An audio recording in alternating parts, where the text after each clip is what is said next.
Why do we feel fear? Fear is a projection of your mind that does not exist in the present moment.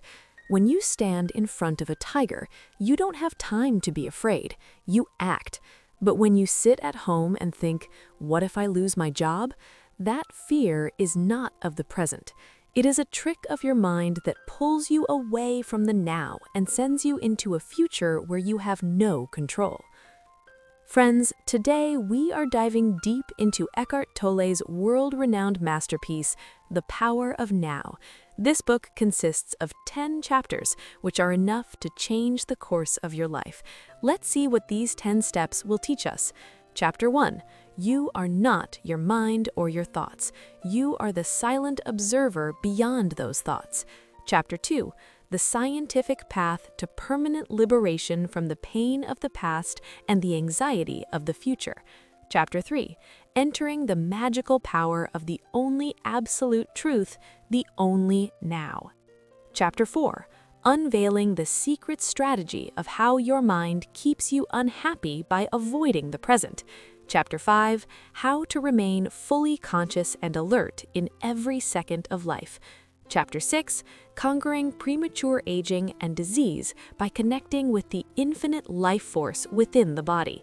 Chapter 7. The secret portal to reaching the infinite and invisible source of the universe.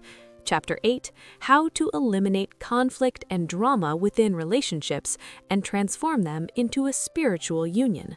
Chapter 9. Finding that permanent peace which lies far deeper than worldly happiness or sorrow.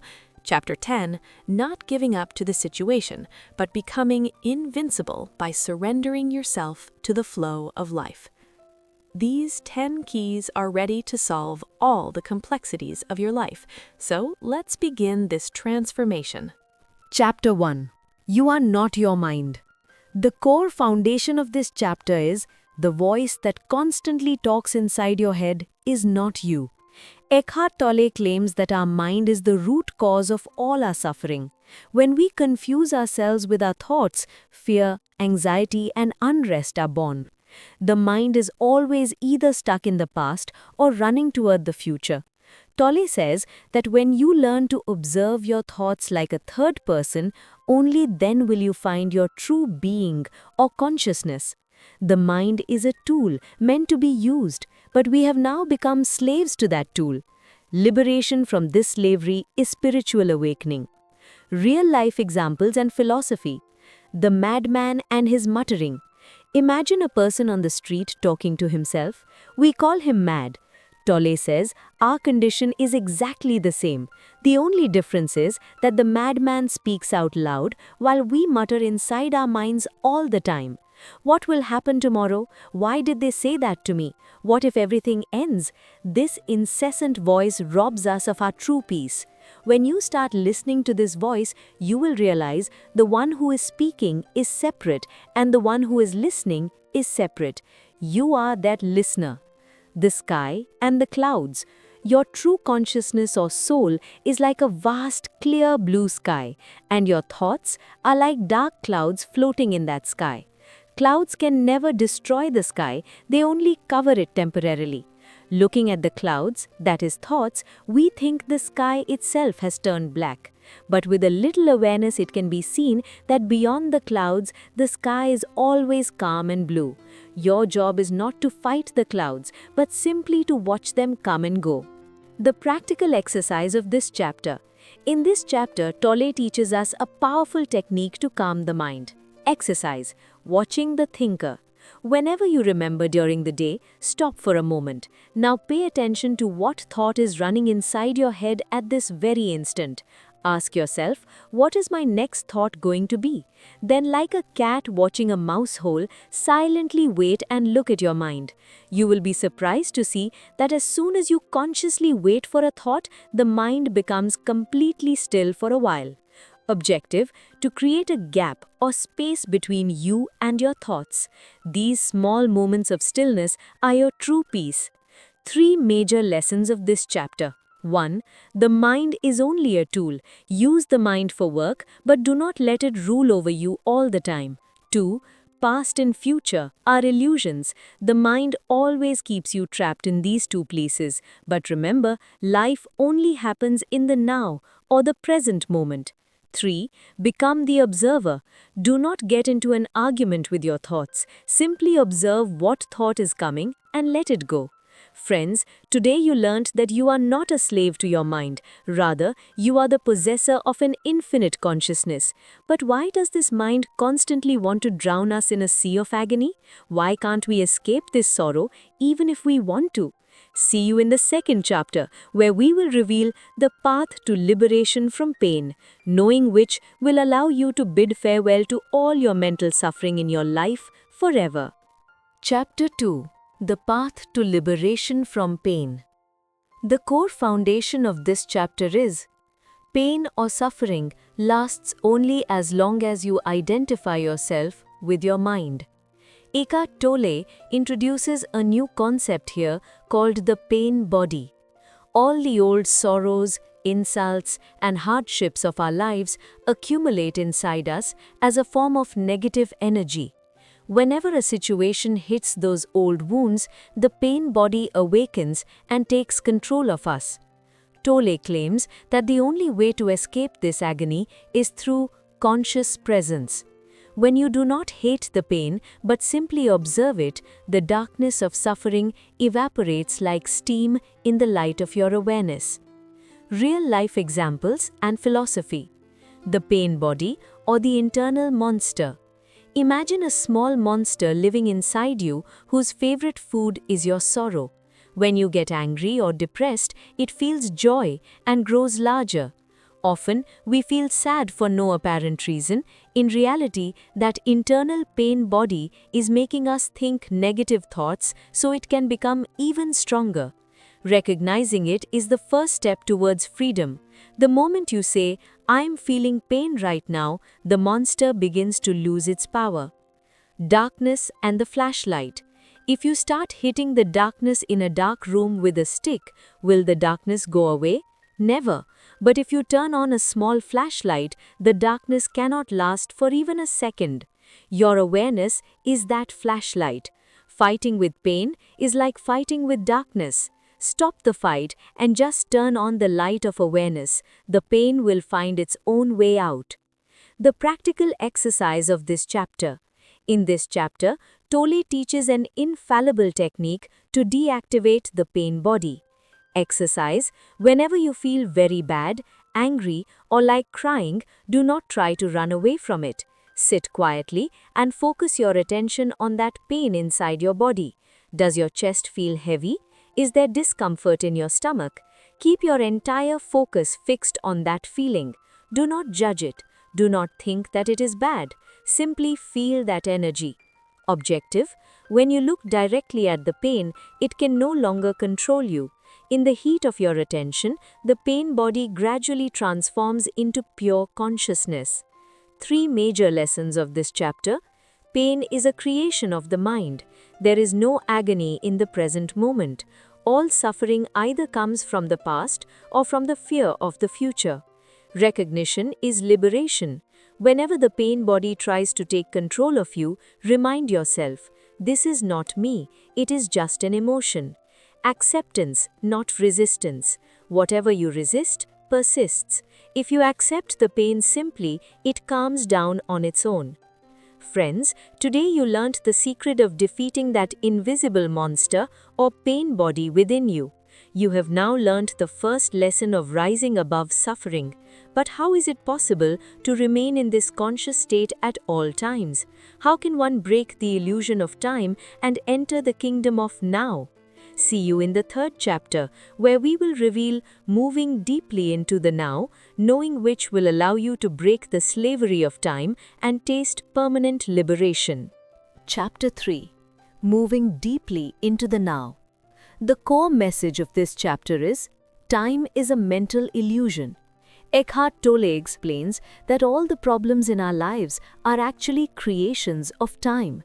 When we dwell in the past, we suffer from guilt or regret, and when we live in the future, we exist in anxiety or fear.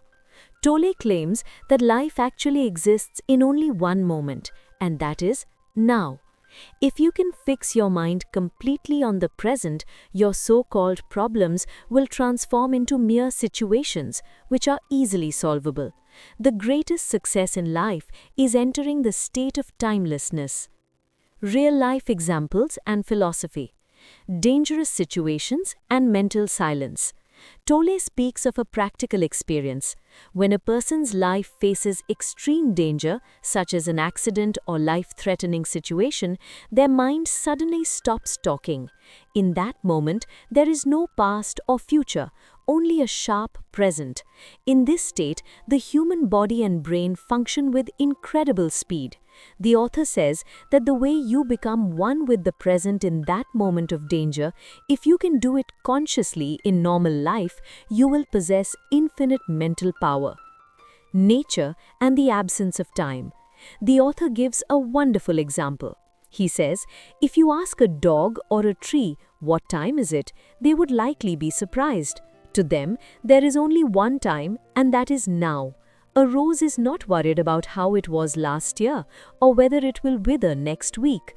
It finds fulfillment simply by spreading its fragrance at this moment. There is no time in nature, only the human mind is imprisoned in the cage of time. The story of debt and the check. The author gives a psychological example of lack and time. If you feel you need a lot of money and worry about it constantly, you are actually focusing on an imaginary future lack.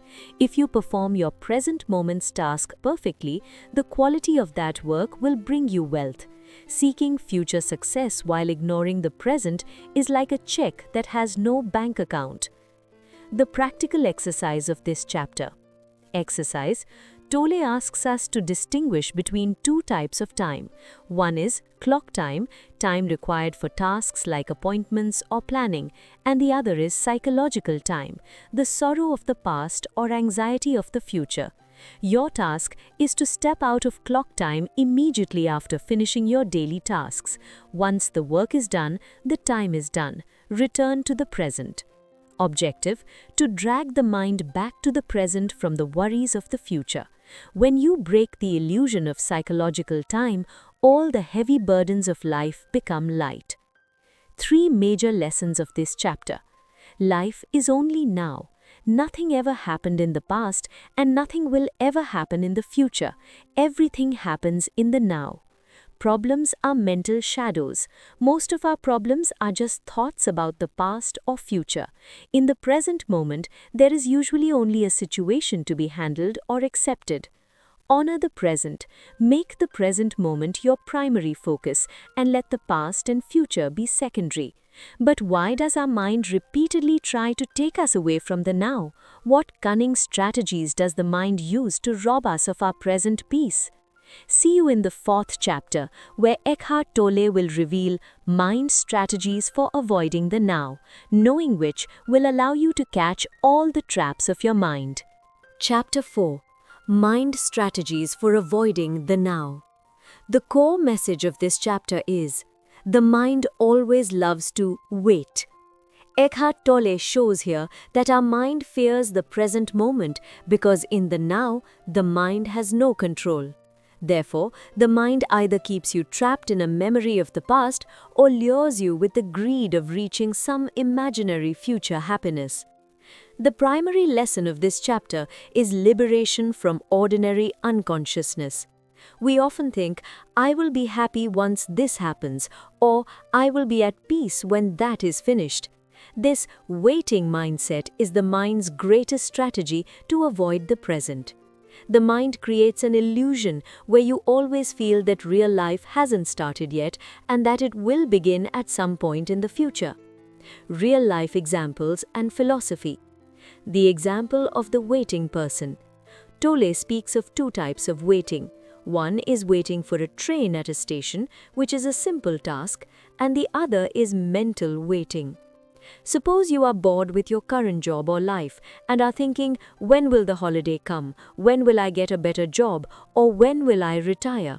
The author says that in this state you are denying your present moment and wasting your current life force for the sake of an imaginary future. This is much like putting your own life on hold. Complaining. The author raises an excellent point. Whenever you complain about a situation, a person, or your own life, you are actually unable to accept what is happening. To complain is to see yourself as a victim. Tolle gives an example. If you get stuck on a muddy road, you have three options: change the situation, leave it, or accept it. But complaining means you are doing none of these. Instead, you are trapped in a mind strategy and increasing your own suffering. The relationship between fear and the future. Tolle explains why we feel fear. Fear is a projection of your mind that does not exist in the present moment. When you stand in front of a tiger, you don't have time to be afraid, you act. But when you sit at home and think, what if I lose my job? That fear is not of the present. It is a trick of your mind that pulls you away from the now and sends you into a future where you have no control. The practical exercise of this chapter. Tolle asks us to ask ourselves a special question. What is going on inside me at this moment? Whenever you are working or talking to someone, take a moment to look within. Is there any irritation, restlessness, or discomfort inside you? Objective: to catch the strategies of your own mind red-handed. As soon as you realize that your mind is pulling you away from the present into a trap of waiting for the future, you can return to the now. 3 major lessons of this chapter. Stop waiting for life to start. Realize that your life is always now, not in some future better time. Drop the victim identity. Stop complaining. Either take action, leave the situation, or accept it completely. Anxiety is a future projection. Recognize that almost all fear is a thought about a future moment that isn't happening yet. Friends, today you learned how your mind uses subtle strategies to deprive you of your present peace. You have now learned to understand the mind's moves. But how can one calm this mind and reach a state of deep presence? How is it possible to remain conscious without any thoughts? See you in the 5th chapter, where Eckhart Tolle will reveal the state of presence, knowing which you will feel a miraculous stillness. Chapter 5. The State of Presence. The core message of this chapter is, presence is being conscious without thought. Eckhart Tolle highlights a profound truth here. Awareness and thinking are not the same thing. When we are in a state of deep presence, our mind is still, yet we are mentally highly alert. When you simply observe something without judging or analyzing it in your mind, only then do you taste presence. Tolle claims that the lack of this presence brings exhaustion and joylessness to our lives. Being present means integrating your entire existence with this moment, where there is no shadow of the past or future. Real-life examples and philosophy. A cat waiting for a mouse. Tolle gives an extraordinary example here. Have you ever seen a cat sitting in front of a mouse hole? The cat sits still with deep concentration. It doesn't think, it doesn't plan for the future, and it doesn't dwell on the past. It is simply present. It is intensely alert. It doesn't miss the slightest sound or movement. Tolle says our state of presence should be like that cat, completely still but intensely conscious. The mountain peak or deep forest. The author asks, why do people go to the mountains or deep forests? It is because the vastness and silence of nature stop the human mind for a while. When you stand before a massive mountain, your mind becomes small, and you simply behold that beauty without judgment. The peace you feel at that moment is not because of the mountain, but because of the presence created by the cessation of your mental thoughts. Emptiness and silence. Tolle explains that the space within a room is more important than the furniture in it. Similarly, the silence between your thoughts is more valuable than the thoughts themselves. He gives the example that when listening to music, we don't just hear the notes, but the silence between two notes makes the melody meaningful. In your life, this silence is your state of presence. The practical exercise of this chapter. Exercise.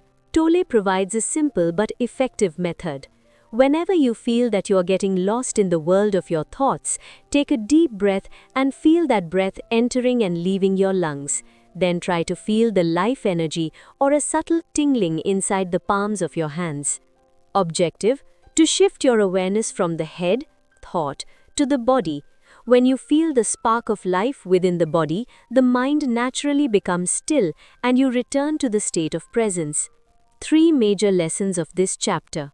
Consciousness is beyond thought. You can be fully awake and aware without having a single thought in your head. Alert stillness. True presence is a state of waiting without expectations, much like a sentry on duty. The interval is key. Pay attention to the gaps between thoughts and the silence between sounds. That is where presence resides. Friends, today you learned how to remain present in the depths of the now, as alert as a cat. This presence is your true power. But what is the role of our body in maintaining this presence? How is it possible to find an immortal entity within this body of flesh and blood? See you in the 6th chapter, where Eckhart Tolle will reveal the inner body, knowing which will allow you to discover a spiritual world within your own physical body. Friends, what you have learned so far was just the beginning. The real game starts in the next 5 chapters, which have the power to transform your complex relationships and long-standing ailments in an instant. If you miss the second part, the true secret of this infinite power of the present might remain unknown to you forever. See you in the second part. Inshallah, the link to the second part can be found in the first comment of this video's comment box.